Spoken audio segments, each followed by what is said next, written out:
Snoring? Gasping during sleep? Feeling fatigued?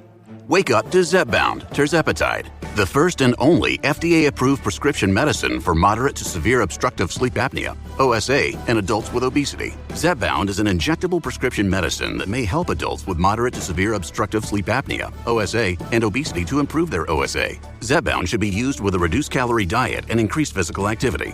Zepbound is approved as a 2.5, 5, 7.5, 10, 12.5, or 15 milligram injection. Zepbound contains tirzepatide and should not be used with other tirzepatide-containing products or any GLP-1 receptor agonist medicines. It is not known if Zepbound is safe and effective for use in children. Do not share needles or pens or reuse needles. Don't take Zepbound if allergic to it, or if you or someone in your family had medullary thyroid cancer or multiple endocrine neoplasia syndrome type 2. Tell your doctor if you get a lump or swelling in your neck. Stop Zepbound and call your doctor if you have severe stomach pain or a serious allergic reaction. Severe side effects may include inflamed pancreas or gallbladder problems. Tell your doctor if you experience vision changes, depression, or suicidal thoughts before scheduled procedures with anesthesia. If you're nursing, pregnant, plan to be, or taking birth control pills. Taking Zepbound with a sulfonylurea or insulin may cause low blood sugar. Side effects include nausea, diarrhea, and vomiting, which can cause dehydration and worsen kidney problems. Talk to your doctor. Call 1-800-545-5979 or visit Zepbound.lilly.com. Zepbound and its delivery device base and QuickPen are registered trademarks owned or licensed by Eli Lilly and Company, its subsidiaries or affiliates. I'm Whitney Baker, coach, facilitator, meditation teacher, and writer. Electric Ideas is for women, especially mothers, who are done disappearing inside their responsibilities. If you're holding everything together but running on empty or feeling disconnected from your needs and desires, this is a place to come back to yourself. If you're ready to feel alive again in the messy middle of real life, you're in the right place. Let's spark something. Welcome back to Electric Ideas. I'm your host, Whitney Baker, and this is a spring break replay. I decided to revisit this conversation today with Tracy Litt, who's the founder of the School of Becoming, an international best-selling author, TEDx speaker, and coach, because I love how Tracy blends science and spirituality and emotional healing in a way that helps women break through old patterns. A lot of this conversation is drawn from her super compelling book called Worthy Human, and we talk about how to take radical self-responsibility, the role our nervous system plays in change, and what it means to become an energetic match for the life you say you want. This is a conversation that stayed with me, and I'm glad to be able to share it again with you today. Let's dive in. Hi, Tracy. Welcome to the show. Hi, I'm so glad to be here. I am delighted to have you, and I like to just dive right into the core of people's work. And I know something that you're known for is talking about how we are both our obstacles and our answers. And I love your straightforward approach to taking radical self-responsibility when it comes to moving the needle in our lives. So can you start with how you came to know that's where we needed to go? Such a beautiful opening question. So as I was serving more women and doing this beautiful work in this world, the work of identity evolution, personal and professional growth, manifestation, creation, all the things, I had this moment where I thought to myself, I don't think everybody understands that they get to choose. Like I was just watching clients, peers, people in my life, and something that I always knew is I'm the cause of the effect. You are the cause of the effect. You are both the problem and the solution. You are the common denominator. You are the generator through which everything is created, right, and experienced. And in recognizing that, oh, okay, how do I help people realize they're choosing it?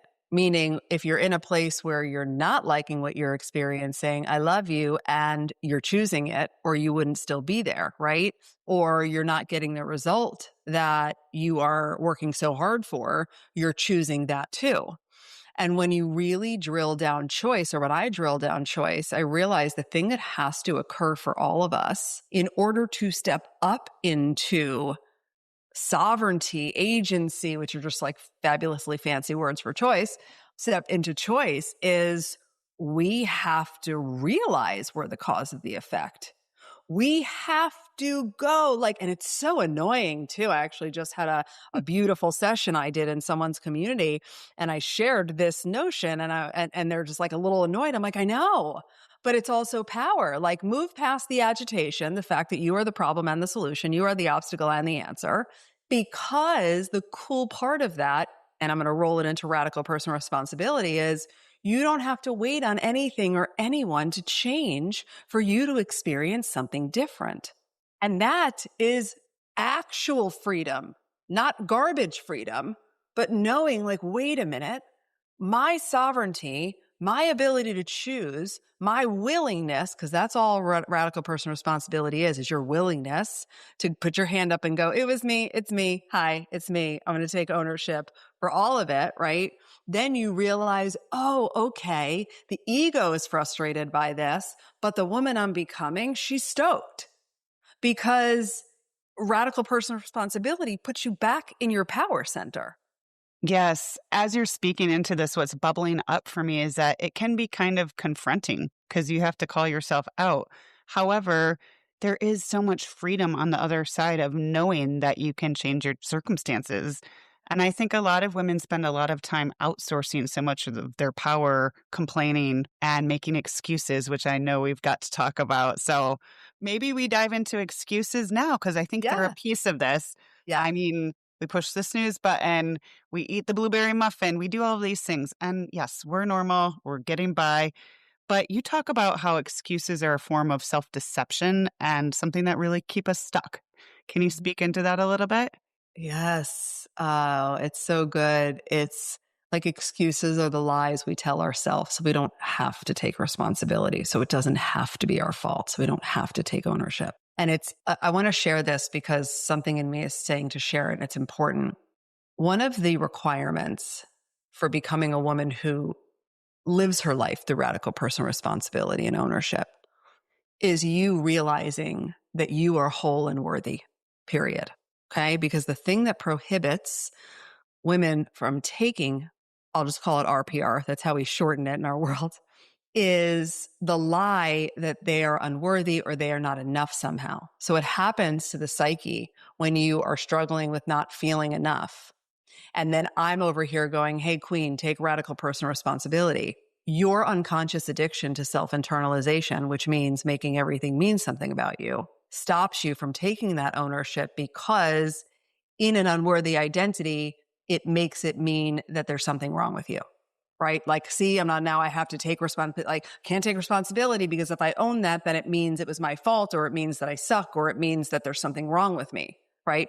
Radical personal responsibility has to be birthed from the truth of your inherent wholeness and your inherent worthiness. Focus on the word inherent. You can't do more to be more. You can't do less to be less worthy. That's the lie. That's the trap. Every single human must go through the unworthy river to get to the truth. But really get that you are totally enough. You are totally whole. You are totally worthy, never because of anything that happened or didn't happen, but by the sheer fact that you are listening to this conversation. Period. Birthright guarantee. Done. Then you can go, cool, because my worthiness and my wholeness is not debatable or negotiable. Feel it in your body. Notice how much easier it is to be like, yeah, I'm going to put my hand up. That was me. I'm going to own that. I'm going to take radical personal responsibility for that. I'm going to realize that the fact that I'm not where I say I want to be in my career is because I'm sitting on a litany of excuses. My boss has it out for me. This company is XYZ. It's really, really loud and noisy. It's all garbage. And all of it is an abdication of your power. We don't realize the depth of our victimhood until you listen to a conversation like this and you're like, oh, okay, I left my power over there. I left my power with that justification and that excuse and that person that I'm still trying to prove right. That Mm. all has to go so that you can step up into the power of what RPR can do for you in the results in your life. You mentioned in there a little bit how kind of our subconscious mind is running the show. And this is another kind of inconvenient truth that you speak into that I think some people aren't necessarily aware of. Tell us about how, especially those beliefs around not being worthy, might be impacting us and kind of running in the back of our brain more than we really know? Okay, I'm going to answer this, then I'm going to tell you a personal example. Your whole mind has two main parts, your conscious mind and your subconscious mind. Your conscious mind is only about 3 to 5% of what drives the output of your life, how you behave, how you show up, how you make decisions, how you have habits, how you engage with others, how you react or respond, all of that. 95 to 97% of how you move about the world is subconscious, which means it is below your awareness. And from about third trimester in your mother's womb till roughly 7.5 or 8 years old, you have no conscious mind. You are all subconscious mind turned on like a video camera, 24/7, 365, just taking it in and taking it in and taking it in. And when you're all subconscious mind, the only thing the subconscious mind does is it internalizes and makes anything that occurs in your upbringing to mean something about you. It's a survival mechanism. So if your father abandoned your family when you were 2 years old, the 2-year-old subconscious mind goes, oh my God, I must not matter. I must not be good enough. If I was good enough, he would have never left. And then boom, we lock in a little bit of the not enoughness. If you didn't make the soccer team and you were 4 years old and you walked off that field and you're like, oh, see, I suck. If I was better, then they would have chosen me. There must be something wrong with me. Then you develop, something's wrong with me. For me, I drew a comparison to my older sister. So it can be a litany of things. It doesn't have to be big T trauma. It doesn't have to be sexual abuse to result in not enoughness. Every person on the planet, Oprah, the Dalai Lama, Tony Robbins, Steve Jobs, anyone you think just believes fully in their worthiness, every single person, because it's a biological process, moves through life in the beginning with some sentiment and belief structure of not enoughness. Mine got formed because I had an older sister. At least these are the moments I was able to recall, and I would compare myself to her. But I didn't have a conscious mind. So I wasn't able to go, oh, I'm 4, she's 6. She's supposed to be better than that at me. She's supposed to be able to do X, Y, Z, and I'm not. Instead, it was just all of these moments that my subconscious decided, I'm not enough, I'm not smart enough. Now, pay attention here because you asked, how does it make manifest? Your belief structure sits at the core of your identity. And your identity is the cornerstone of your reality. You'll never outperform or outsucceed or outexperience the identity that you're in. So inside my identity was I'm not smart enough. So it made manifest in things like, I'm in high school, I'm going to skip second period, I'm not smart enough anyway. I'm going to not realize that I don't really care about school, I don't really like school.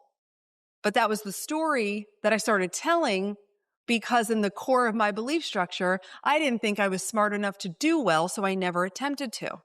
I didn't go to college traditionally when everybody else was applying and going because what am I going to do that for? But I didn't have this. This wasn't the version of me. I can speak to it this eloquently because I am who I am now, right? But recognizing that your beliefs are the core inside your identity alongside your nervous system, and that is driving your reality, period, because it's driving your beliefs, your thoughts, your stories, your behaviors, your action, your lack of action, the way you react, the energy you emit. It's everything, right? So that's just like a really, I'm not smart enough became, here's the behaviors. I'm not going to go to class. I'm going to say that I don't want to go to college. I'm going to tell the story that college is not for me.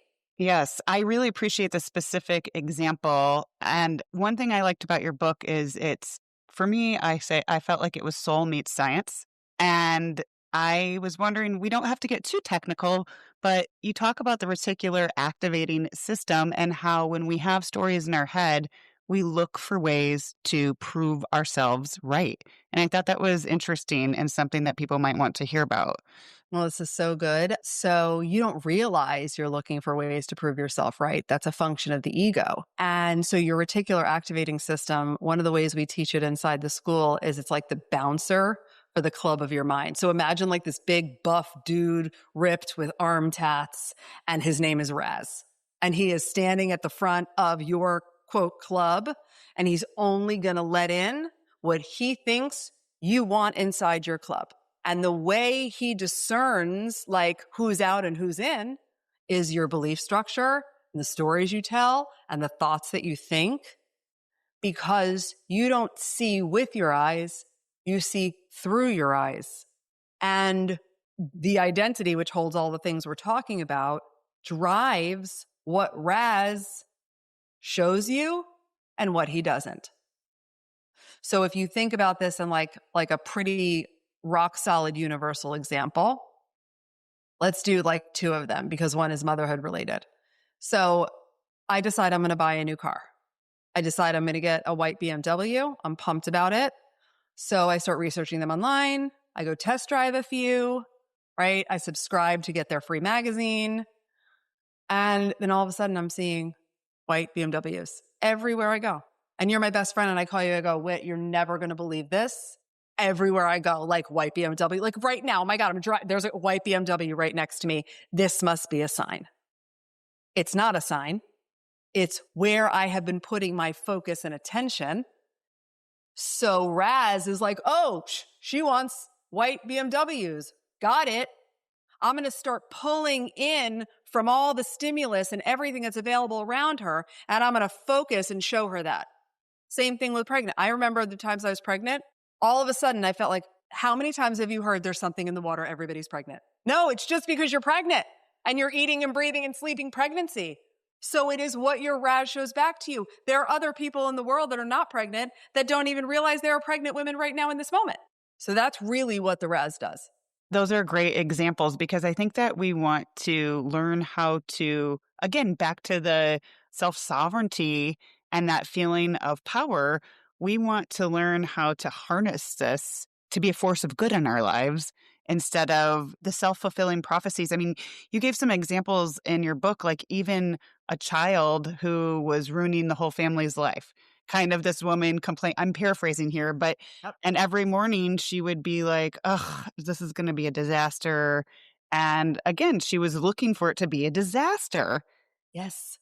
Yes. So, how do we begin to pattern interrupt and run our minds instead of feeling like that subconscious is something that we can never break free from? Okay. So the first thing to know is you can absolutely break free, repattern. You're malleable. The thing that we now know is there's not one thing about you that is fixed. I'm not talking about like how tall you are. I'm talking about your internal infrastructure. It is all on the table for change. So to that example, and I remember that client, she's so magical. So the thing to know is you will always see what you look for, right? That was the point of me sharing that story in the book. If you think your child's going to ruin everything, that is just because of the little Raz lesson we had, that is the experience. And the other thing to note is you are also contracted because now you're anticipating something that you don't want to have happen. So what you don't realize at a deeper level, which is not in the book, because so much of the body work that we've done was post the book came out in 2020, and there's just so much more that we've done since then. You are now co-regulating anxiety and contraction. And what you're asking for is a calm, fun kid. But you're like tight and poised to pounce and you're afraid to walk out of your room because there's going to be another eruption or whatever story you're telling yourself. And then the problem perpetuates. So the thing to start to pay attention to from an actionable place is, am I putting my focus and attention in alignment with what I say I want? Or am I now realizing that I'm saying I want one thing, but then the way I talk about it and what I focus on is completely opposite of what I say I want? Because that is what happens. Every woman I've ever had the honor of guiding or teaching, I'm pumped. I want to grow this. Let me give you an example. I'm going to grow this business. It's going to be amazing. And then I hear her say things like, this is so hard. The industry is so noisy. I have no idea what to do. It's complete incongruence. Or like, I'm just so excited to be more connected in my marriage and XYZ. And then I hear you saying, oh, he just drives me crazy. He never does anything right.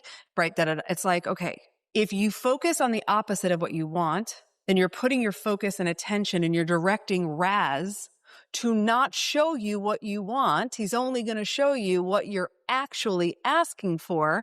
And then you wonder why you're not where you want to be. Let's bring back radical person responsibility, because this is the kind of moment where you go, hold on. Oh my God, it's me.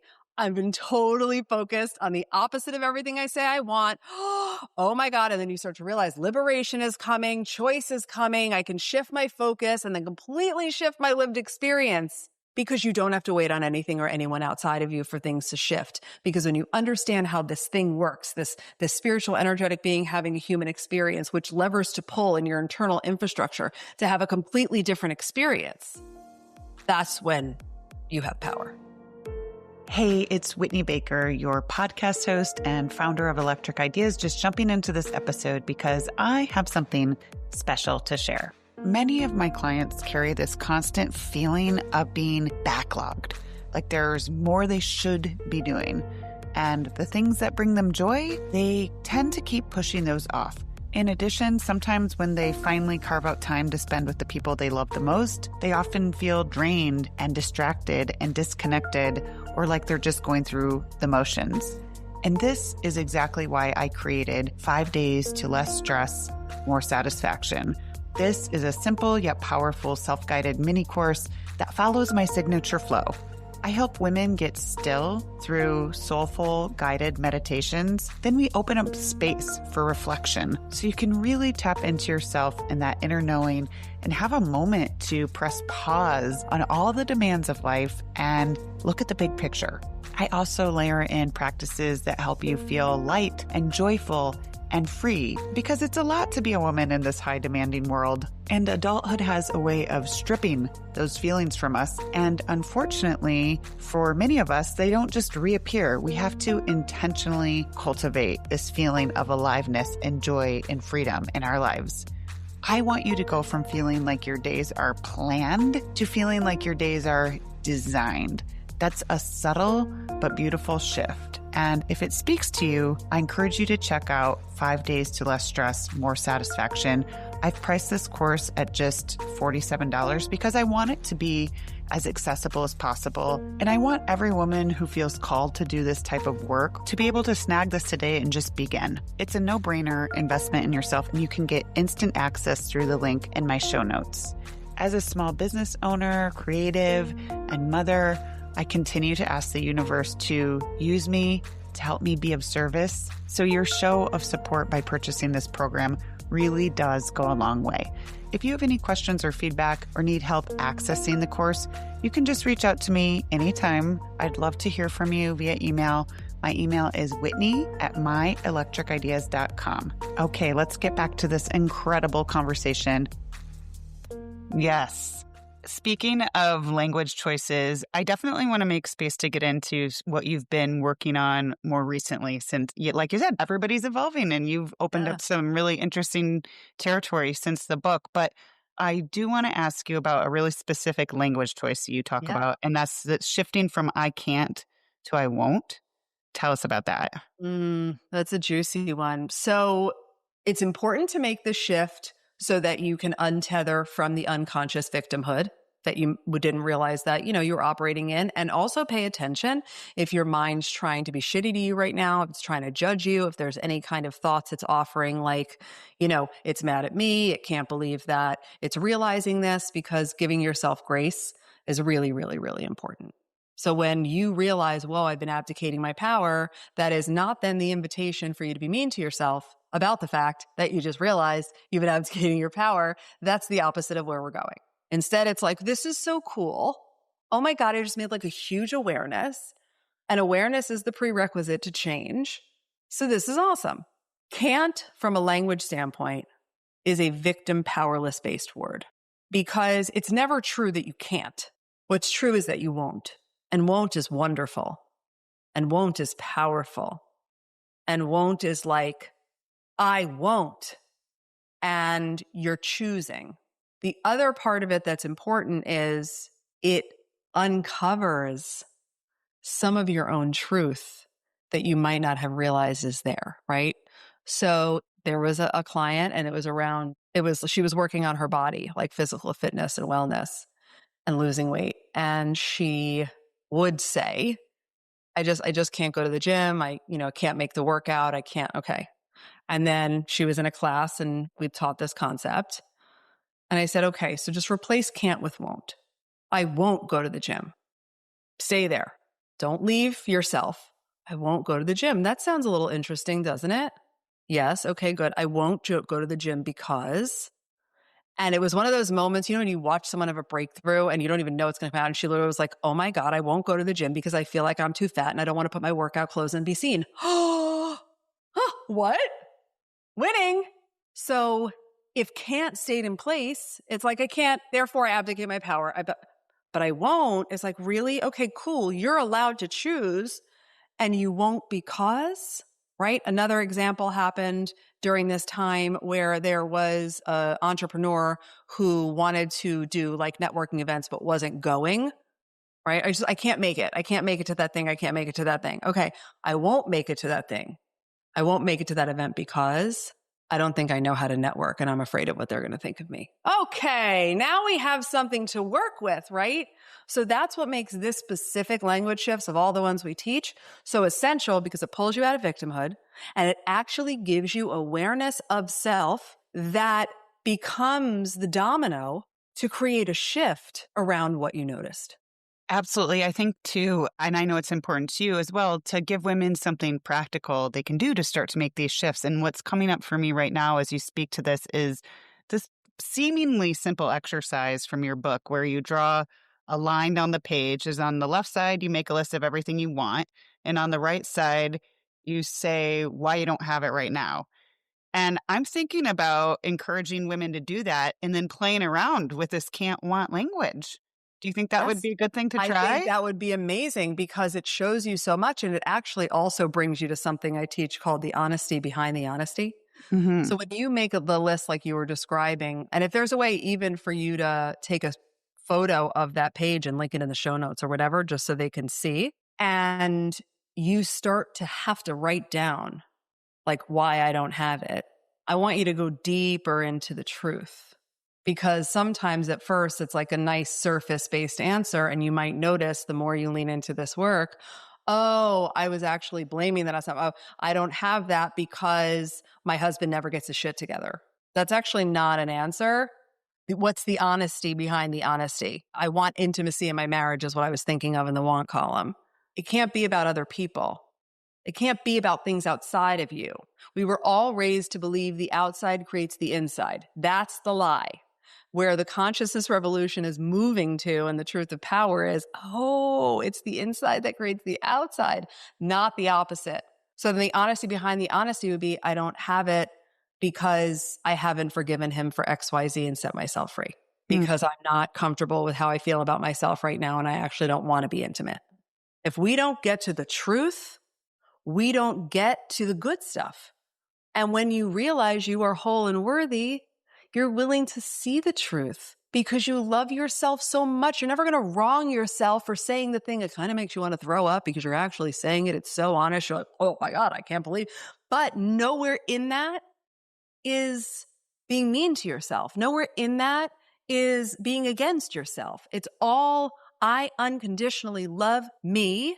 And from that place, I know I am whole. And therefore, I can be honest even when it feels uncomfortable. And the more honest I am with me, not with anybody else, nobody else matters. It is you with you. When you have that depth of honesty, everything shifts.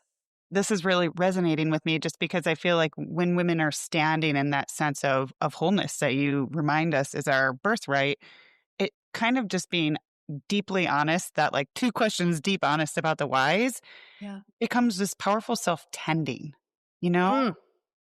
Great word, tending. Yes. Yes, you're finally doing the thing we need to do, which is prioritize your relationship with you. Yes. Which is going to feel weird and foreign because in the book, I talk about the drip process, right? Like your great-great-grandmother dripped on your great-great-great-grandmother who dripped on your grandmother who dripped on your mother who dripped shit into you. And now you listening to this podcast in 2025 or whenever you listen to it, you are alive at a time where growth is cool. And we have technology and neuroscience and we understand things that your foremothers never could even conceive was possible.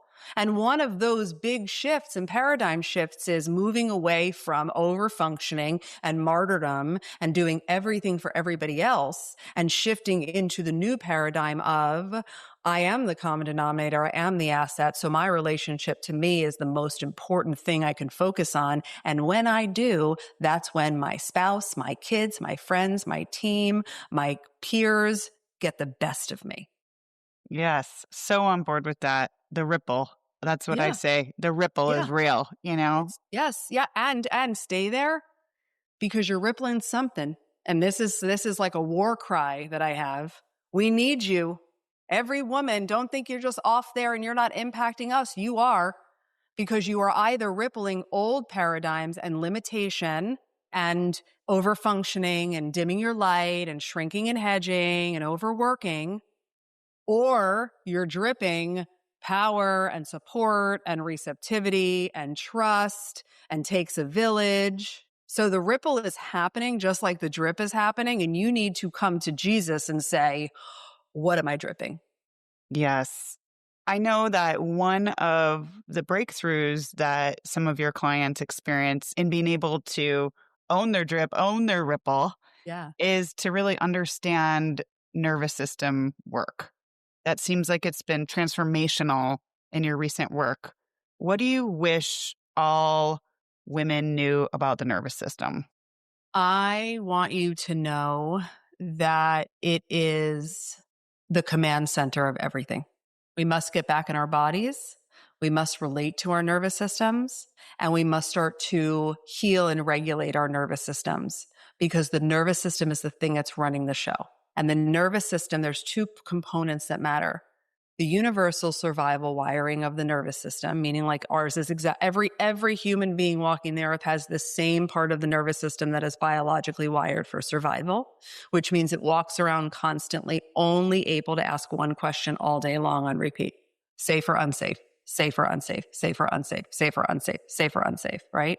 So you have that layer, and then you have the layer of your lived experience, the environment you were raised in, the people that raised you, how unhealed or healed that they were, moments that happened, events that led to trauma, right? All of these other factors, and that's unique to your specific nervous system imprint. And the reason why it matters is because feeling different, creating different, becoming different, generating new results, like anything from intimacy in my marriage to wealth in my bank account to deeper relationship with my children to being more visible, whatever it is, would you agree, Whitney, that it is different than what you're currently experiencing? Anything you want is not currently what's happening. Yes, there's a distinction. Yes. Right. Which means that everything you desire, your more, so to speak, is unknown. Because if it was known, it would be a reality right now. And unknown equals unsafe to your nervous system. So this is a real conundrum because we have a wiring system that is actively trying to keep you the same, no matter how bad you want it and how much money you invest in it and how hard you work. If we don't get the nervous system regulated, open, and safe, we will never experience the more because our nervous system won't feel safe enough to have us make the moves to get it and safe enough to let us keep it because it's so unfamiliar and unknown. That's really clear. I appreciate that. I know that one of the techniques you speak into a lot is breath work when it comes to women just having tools I like to say to pattern interrupt, to feel like they are making a choice, that they're responding instead of reacting. Can you share a simple breath tool that you personally use in your day-to-day life? Yes. So the breath is your mechanism into your body. And in order to truly have a regulated nervous system and do the re-imprinting work, we have to be back in our bodies. So even though there's a part that's like, yeah, I breathe. No, you don't. Because what happens is we first, like, think about when one of your babies are born and you look over and they are just like you, the belly is so big and it's raised up so high and it stays there. And then it slowly, like, I remember times being like, is she breathing? Because it felt like there were so many seconds in between her breaths, right? As newborn, I'm talking about newborn. Yes. We're all born in this beautiful, we have a deep range, right? It's more of a diaphragmatic breath. We're going deep into it and it's so beautiful. And then life starts to happen and chaos starts to happen and society starts to happen. And all of a sudden, the breath starts to get shallow. It starts to get erratic and you start to actually hold your breath. Every one of us has moments where like, how am I not dead? I don't think I've taken a breath in 10 minutes. And that keeps us in this low hum of dysregulation, which is the opposite of where we need to be to have a safe nervous system. So I share that to really drive home the importance of breath. I tattooed breathe on myself. In the beginning of my journey, it was actually the tattoo I gifted myself when I started my company, because I knew like, if I only breathe, everything will change. Like if I actually focus on breathing the way I'm going to show you, meaning change the rate, change the depth, change the pattern of how the breath is happening, I'm going to have a different experience in my body. And I move from this kind of like, I feel like I'm fine, but I don't realize I'm dysregulated, to like, oh, whoa, that's what safety and regulation feels like. Yes. Yes. Please. I do think that a lot of women, especially in this digital bombardment age, are running on that low hum of dysregulation and they don't even know. It's become so normalized. Correct. Because, right, think about it like when you hold things relative. If you've been sleeping on your mattress for 15 years and then I show up and I'm like, hey, I bought you a new mattress, and you have your first night's sleep and you call me and you're like, I don't know what kind of shit I was doing before this, but I actually slept last night like a baby. We only know if we have a personal evidence moment of comparison to then realize, oh, that's what was happening. I'm going to teach you the 4-7-8 because I love it, because it always works. And some breaths require like hand movement. So I like to give this one because you could be like in a parent teacher meeting and be doing it and nobody would know. You could be at the dinner table and realizing, you know what, the woman I'm becoming doesn't want to be triggered by what so-and-so just said. So I'm going to breathe, right? So you could do it like secret. The way that it goes, I'm going to just say it first and then we'll do a few rounds, is we breathe deeply in through our nose, filling up our belly. This part's important. When you take a deep breath, your shoulders shouldn't do much movement. If our shoulders are going like, and if you could see me right now, it's like, I'm kind of like, and my shoulders are up by my ears, right? If we're having any kind of shoulder movement, we're actually not activating the parasympathetic state that we're after, which is that more relaxed rest state. So we want to keep our shoulders calm and we want to breathe in, and the belly should go out. So when you take a deep breath in, just try that part with me. Take a deep breath in and the belly should go out. So if you want to put your hand on your belly, it should actually expand, right? Mm-hmm. And then we're going to hold the breath for 7. And I'll count the first round, but then I want everyone to do it for themselves, because like my 7 might be a little longer than your 7. And this is a skill and it's a lung capacity thing too. So don't let your mind be like, oh my God, I can't hold it. What's happening? All of that is just mental gymnastics ridiculousness, and we don't need to do it. Okay. Just say no thanks and come back to the breath. And then we exhale for 8, but this time we exhale through our mouth really slow. So when I say for 8, it means literally move the air out so slow that you can do it for an 8 count before you have no more air to give. Okay. Okay. So let's try and important thing, unless you're driving or operating heavy machinery, always close your eyes when you're dropping into yourself. Okay. When you're creating safety, when you're breathing, because of the RAS thing too. There are 11 billion bits of information, stimulus circulating us at any given moment. And when we close down our sight, it is that much easier to drop in because you're not fighting against all of the stimulation that's attempting to get your attention. Okay. Mm-hmm. So if you're able, we're going to close our eyes down. Put your hand on your belly just for guidance and learning. Let the air out first, whatever's there. And now take a big, deep breath in through the nose, filling up the belly for 4. 1, 2, 3, 4. Hold it for 7. 2, 3, 4, 5, 6, 7. Slowly exhale through the mouth for 8. 1, 2, 3, 4, 5, 6, 7, 8. Now just be there now that we know the cadence here in the format. And you're going to count on your own, but let's go ahead and do this now. Taking another deep breath in through the nose. Fill up the belly for a count of 4. Hold it when you're full for 7. Count silently.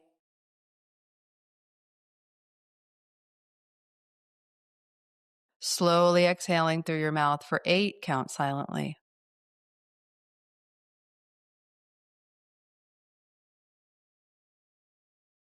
Then whenever you're ready, go back to the next breath in deeply. Hold 7.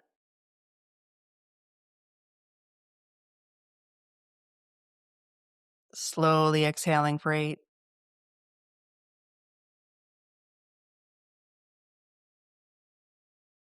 Let's just do it one more time. Feels so good. When you're ready, in through the nose. Hold.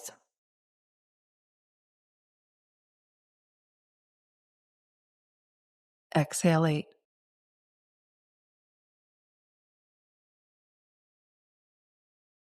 And just sit here for a moment when you're done and drop your shoulders a little bit more and relax your face.